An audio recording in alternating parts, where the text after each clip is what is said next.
Hi and welcome back to my channel. It feels so weird saying that again. It's been so long. I think it's been about 18 months or something since I did my last video. So I wanted to start back by doing a Q&A, which I did through Instagram. So I'm going to answer some of those questions. I'll answer as many as I possibly can. But also just a quick background as to why it's been so long. When I did my last video, so just after that me and my best friend, that's we, got the lease on a training studio. So we've opened our own gym. So it had a lot of work to do, a lot of painting, a lot of manual labour. It was intense. Because then when we were allowed to reopen gyms, because this was in the first lockdown, so they made the announcement that gyms could open, so then we're on this like really rushed tight deadline. But we made it, and it was a tough first year of business, but it's just been absolutely amazing. So it just got really busy, and as well since then I've went fully full-time. I no longer have my office job anymore, so I used to work my office job and do personal training and online coaching alongside my office job, whereas now I'm a full-time personal trainer and online coach, which is so good to say. It's nice being my own boss. So just so many mental things basically stopped us sort of getting it back up and running from them, but that was the main thing that kind of stopped it at the time. And yeah, now I thought, right, I want to start this again. I originally started doing this because I wanted to push myself out of my comfort zone. Like talking on the camera like this is so uncomfortable, and I know that I'm doing some nervous twitching right now, like looking around. I know I'm doing it, but it's really good to get back into the habit of it. Push yourself out of your comfort zone. 2022 is the year of some big growth. So I want to get back into it and at least do a weekly video, potentially do like two, don't want to push it, but yeah, maybe 2 a week at some point. But at the moment I'm gonna post weekly, so I'm very excited about that. So without further ado, we will get into the questions from Instagram. I also feel like I should introduce Wesley. This is my beautiful baby boy Wesley. He's just turned 6 months old. He's a long-haired cream miniature dachshund having a big yawny. He's my best friend. So just to introduce my little sidekick to you. Right, questions. So how do you stay on track? A strategy for a night out with friends. So I could potentially do a longer video on this. Where to start? I feel like life is for living. It's good to have goals, definitely. But I think you need to allow for these times, like nights out, making memories, especially after being in lockdown for so long. I really think that you need to make the most of making memories. Obviously, you don't need to go overboard.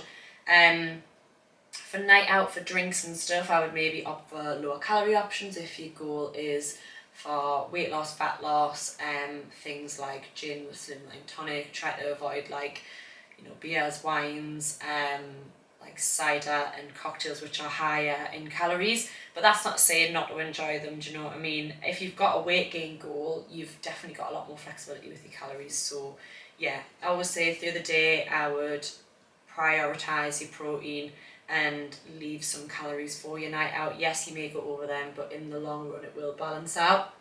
That's not to say restrict yourself all day, but do try to get your protein in as a key thing throughout the day.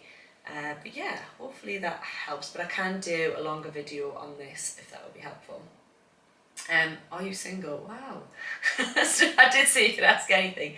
I am, yes. If you don't include Wesley, he's my little babe. Moving on. How long have you been an online coach / PT? So I've been a personal trainer for 3.5 years now, pushing 4, and I've been doing so I did a little bit of online stuff, but sort of launched my online coaching business last January, so yeah, a year. But I did bits and bobs like from when I first started doing like workout program and things like that, but properly coaching with check-ins and things like that. And I also now have my own app, which is very exciting. Just throw that in there. But yeah, now I've got my own coaching app, which is really exciting. So yes, I've been doing it for a number of years now, and I do think that it really helps that I have the gym floor experience first before going in online coaching. So I have like a better understanding of people. It's very different doing both, doing face to face and then online. But yeah, I love them both equally. Sometimes I think I like one more than the other, and then switches around, and then I go back to just thinking, actually no, I like them both the same.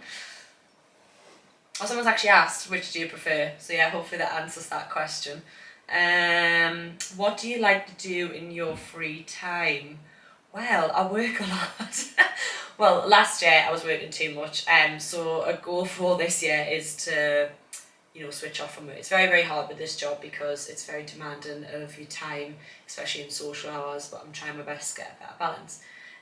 So what do I like to do? I like to spend time with Wesley. I like to go for walks. I like to spend time with my friends and family. I don't go out like drinking as much as I used to. I do like a good night out every now and then.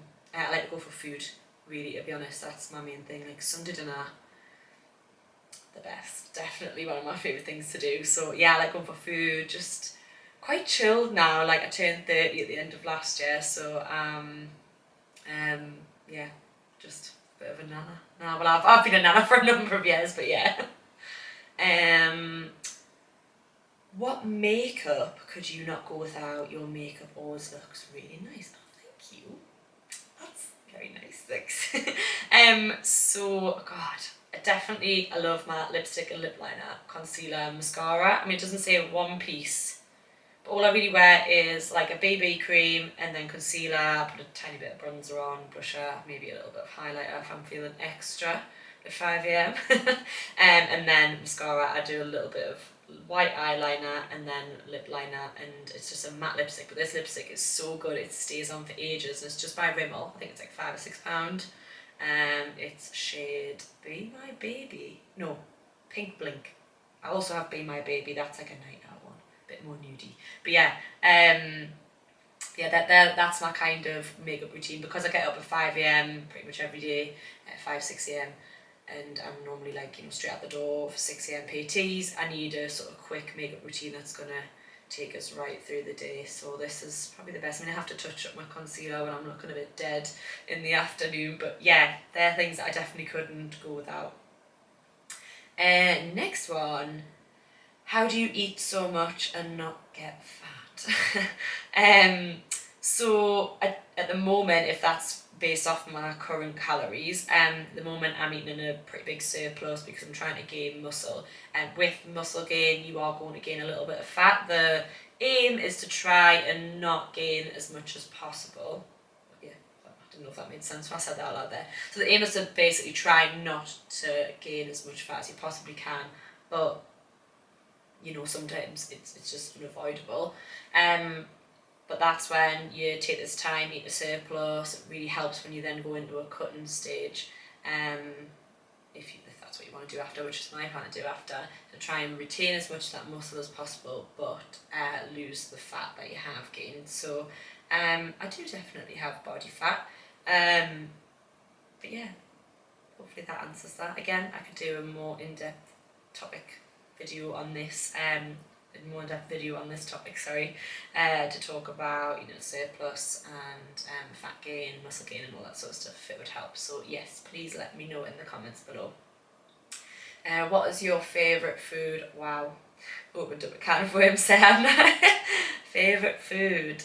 I do love a Sunday dinner, and honestly, up until a few years ago, I really wasn't a big fan. Like before Christmas, I would purposely not have a Sunday dinner for weeks so that I would actually want one on Christmas Day. I can't believe that was ever a thing because I'm bloody love one now. Pie, I really love pie. Anyone that knows us knows how much I love one of the local pubs that does steak nail pie. It's very, very close to where I live. It is very, very nice. I love pasta, I love biscoff, I love white chocolate. It's a hard one. I don't think I could whittle it down. If I had to push, come to shove, pie and chips, 100%. Absolutely love it. But yeah, if that was going to be, when people say, oh, what would your death row final meal be? Pie and chips. Pie and chips, definitely. What's the most embarrassing thing that's happened to you at the gym? I've actually just posted a reel, times I was humbled at the gym, so that's a good one. And I do think that embarrassing stuff happens quite often. Like I feel like I just walk into things, like walk into machines, whether it's my head or I've always got bruises and cuts on my shins, like random bruise club. But one really bad one which I actually put on this reel was I'd got these new gym leggings, they were from Primark, and I've still got them now actually, and I put them on for the first time. I think I was about 2-3 exercises deep. This was years ago in a really big busy gym, and I was doing RDLs, and the split right up the crotch, like up the bum, so bad. I was just determined like to get my workout done, so it was like up the bum, so I tied my my jacket around my waist, and I spoke to one of the women in there that I knew, and I was like, when I bend this way with my jacket, will you check that it's okay? And she was like, yeah, you can't see anything. So I was like, right, I'm gonna carry on with my workout. Like, what was I thinking? I should have just went home, but I just didn't want to, like, I was like, oh, for God's sake, I was already there. So yeah, I took them back because they were like pretty new, and exchanged them. They've been fine ever since. So I don't have the ripped ones anymore when I say I've still got them. So yeah, that's probably the most embarrassing thing. I don't know how many people actually seen, but that's one of the most embarrassing. But there's been some things. I just think it's something that puts people off going to the gym because, you know, they think that people actually care about these things, and people probably don't. I mean, I know, like, I just pay attention to what I'm doing pretty much 99% of the time. Anyway, so yeah, I like to share these things, you know, I think what happens to the best of us. How long did it take you to grow your glutes? So, I mean, I've been weightlifting for like 7-8 years now, but I think I seriously started with a glute focus about 3-4 years ago. I noticed a significant difference when I started eating more, and then when I was consistently training, you know, not doing excessive cardio alongside the weight training, as well. So yeah, probably noticed it within about a year, really, I would say. I mean, then I've made a difference since, but I think I definitely noticed a significant amount of growth within the first year of like consistently training like 2 or 3 times a week, training the glutes 2 or 3 times a week, I should say, and eating more. Like, that is essential. And again, I feel like I would probably love to do a topic on this because so obsessed with growing my glutes because I'm quad dominant. It takes my glutes a long time to get going. So I think I will do like a full video on this topic and talk about you know, the eating side of it as well, because that's so important, and it's a thing that I was missing out on for quite a while. So what's your favourite workout to do? Would be glutes or back. I really quite enjoy back. But at the minute though, the day that I train back, it's so cold, and I've been working for like an hour or 2 hours on the day that I do train back, and I'm normally freezing cold. So it takes a long time to cycle up, whereas my leg days, I go straight there, like I'm not working those mornings. So I don't know if I just feel a bit more in the zone, but I do definitely enjoy training back. Like, I just love the feeling of a lat pull down. But I do like getting a good glute pump after a leg day, like lower body day, I should say. So yeah, glutes are back, definitely. How did you grow your hair? I don't know. It just grows. I get asked this quite a bit, to be fair. I think the main, because it was very short, for anyone that hasn't seen any pictures on Instagram. So when I went to Australia in 2015, I went and did the working holiday visa for 2 years. When I went, my hair was about here, and I'd been dyeing it blonde and stuff. So it was about like just past my shoulders. And then when I got there, I didn't really know anyone, and I became a traffic controller. So I was wearing like, you know, like work boots, hard hat, and I didn't really know anyone, I didn't really care. It was the start of the Sydney summer, it was really hot, so I used to just put coconut oil on my hair, put my hair in French plaits, so it wasn't like pulled back. So I do think wearing it in like bobbles and wearing it really tight is where it starts to snap in my hair. Just I didn't say that. She was like, it'll snap like where you probably most likely had it pulled back, which is annoying. But yeah, so I think just having it in like a French plait where it wasn't like too tight on my head really helped. Don't know if the coconut oil made a difference, but maybe it did. But I was just not really, I think the first year I was there, I think I straightened it like 3 times. I didn't really do much to it. I didn't have my curlers out there with us or anything like that. So before a night out I would wash it, put it in a French plait, and then wake up the next day and pull it out of the French plait, so it was like wavy. I'd kind of just do little bits with the straighteners, but I didn't straighten that much because it was so hot, and because I've got naturally curly hair, I'd be like Monica from Friends when they go to Barbados, or for anyone that doesn't know what that looks like, I'd look like Hagrid. So there was just no point in straightening it. Like I said, I did it a couple of times when it was a little bit cooler, but like I think the couple of times that I did it, I just thought it was a waste of time because then it went really frizzy. But yeah, when I came home and straightened my hair, I couldn't believe how long it was. And then I think as well in the first lockdown it got really long again because I wasn't really doing much to it. So yeah, coconut oil, the sun, which we don't get much of in the UK, and just not straightening much. Obviously as well, the first year I was there, I only had it dyed once in the 6 months, so I do think that really helps. So now when I get my hair dyed, I get it dyed so that when my root comes in, it kind of looks a bit more like a balayage, so I can leave it for a bit longer and don't dye my hair as much, especially with bleach because it's so damaging. Next question, tips on body confidence. Ooh, that is a good one. I think you've just got to almost have that self-belief, like keep showing up for yourself. Like you've almost fake it till you make it. That's not very good saying, but I think definitely working on yourself, doing things every day that make you proud of yourself, if that makes sense. So this is why I always say having a morning routine is really important. So getting up on a morning and making your bed first thing, you've already achieved something. Going to the gym, doing the workout that you said, you've achieved something that you said you're going to do. So that makes you, that's where you start to build your confidence, because you think, I've said I'm going to do that, I've done it, I feel really good, partly because of that and because of the endorphins, and then it kind of snowballs from there. Same with your food. I think when you're actually treating your body well, you're giving your body enough fuel, you're getting stronger through your workouts. I think practicing things like mindfulness is really important. Things like that really help with your body confidence and just accepting who you are. If you've got an aim to look a certain way, there's nothing wrong with an aesthetic goal. I also think that body confidence comes with age. I think as you get older, that self-acceptance and self-awareness comes to you, and comes to you a bit easier than when you're in your teens and 20s. I say this like I sound so like old, like I've only just turned 30. I do, even my late 20s, I really started to feel it.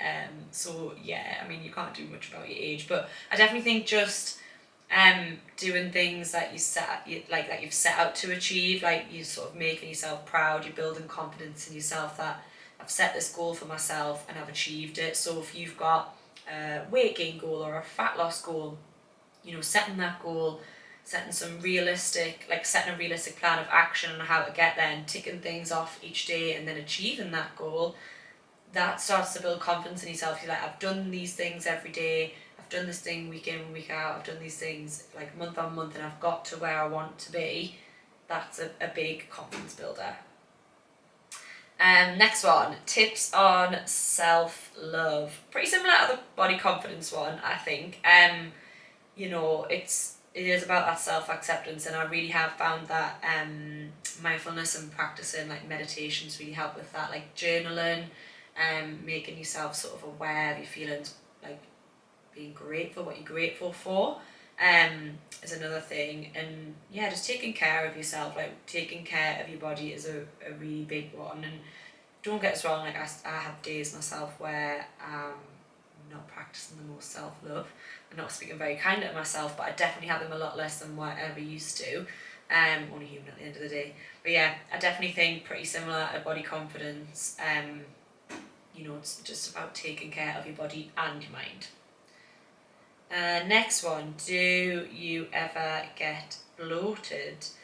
Yes, I do. If you follow us on Instagram, I have posted a lot, quite a few topics recently, but I do post a lot about this. I mean, naturally around, I am due on my period next week, so bloating is worse than normal this week because I'll be holding on to more water weight. That's totally fine. After I've eaten, I mean, I feel like, I could be wrong, it's just my opinion, but I feel like everybody has a slight intolerance to things like gluten and dairy, things that aren't that natural, as our bodies don't really know how to process them like they do with like whole foods.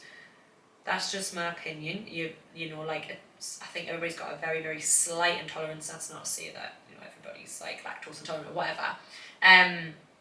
So I do think that certain foods will bloat you more than others. I mean, same with vegetables, like they are very natural, but things like broccoli are more inclined to make you like bloated and gassy. But that doesn't mean that you shouldn't eat them. It's just kind of, for me, I would say if broccoli makes you really bloated, maybe don't eat it too much, but I think completely eliminating it out of your diet, especially when it has health benefits, it's probably not the best option, but sort of choose your time and when to have it. Like, you know, don't have it before you're going out somewhere where you want to wear something tight, you know, it's going to bloat you, or, you know, you're going to be gassy or something like that. So it's maybe something to have like through the week when you're at home or something like that. But anyway, I've rambled off there, went way off topic. But yeah, I definitely get bloated off meals. I mean, not just the sheer volume of meals sometimes, not necessarily the actual food. And with my cycle, again, it's normal, it's okay. It's about like the day as well, at the start of the day versus the end of the day for me is very different, and that's from like food and drink consumption. Normal, totally fine. So next question, do you have any experience working with people with binge eating disorder? If so, how would you go about that? So this is a tricky one, and it's definitely something that's done on a case-by-case basis, as it like depends where the person is in their recovery. I've actually just recently completed a mental health course, and I'm a mental health first aider as well, as it's something that is on the rise, and I notice it a lot with my clients over the years, so I wanted to be better equipped with more knowledge. I can't actually diagnose someone. This doesn't necessarily mean that I can work with someone that is in a mental health crisis, in a really bad place, with binge eating. But I have worked with people who've been recovering from them before, and that is something that I can do. So yeah, as I say, it would be totally dependent on the individual and where they are in their journey, and then it would be something that I would assess as a case-by-case basis. But that's the same with any client. Like, some clients aren't right for you, and you know, you're not the right coach for them. So if that's the case, I would signpost the client or the person who's interested in being a client to the right person, to the right coach, to the right teams, you know, signpost them in the right direction basically, so that they can get the help that they need, and get them to their goals. Right, last question. How do you find or make strength training friends? That's a good one, actually. I don't think anyone's ever asked us that before. So yeah, I quite like training on my own. I like training on my own.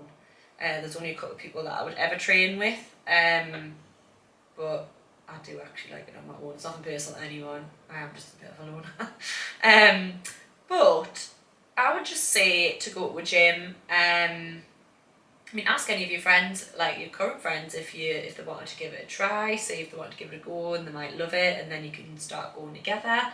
If you go to a local gym, I mean, I found when I used to go to a different gym that I'm at, and even the one I'm at now, to be fair, because I go like around the same time every day, there'd be the same sort of crowd of people in every day, and then you get chatting, and then you sort of make friends there. Like, that's kind of how I've made gym friends.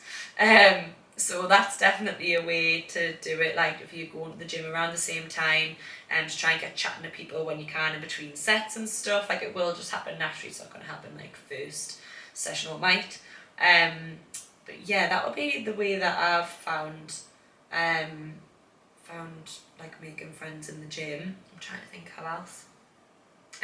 Even like on Instagram and stuff, I do think social media's got a really good like fitness community, like TikTok and Instagram. But maybe if you find someone on Instagram that lives close to you, you can maybe just drop them a message, or just start interacting with them on there, and then message them, and you could maybe meet up if it's not too far. If there's anyone that springs to mind. That's just another way I'm thinking. This has put me very much on the spot. But yeah, hopefully that sort of answers that one anyway. That's a good question, very good question. So thank you so much for all those questions. I try to get through as many as I could, but I don't want this video to be like mega long. But I can maybe do something like that again, and I can definitely elaborate on any topics if you know, if there's anything, please let us know below if there's anything that you want us to cover that I maybe haven't talked about today, or anything that you would like us to elaborate on. Any ideas are more than welcome, and I'd like to actually post videos that will be helpful. So yeah, hopefully you've enjoyed this. A little sort of get to know me,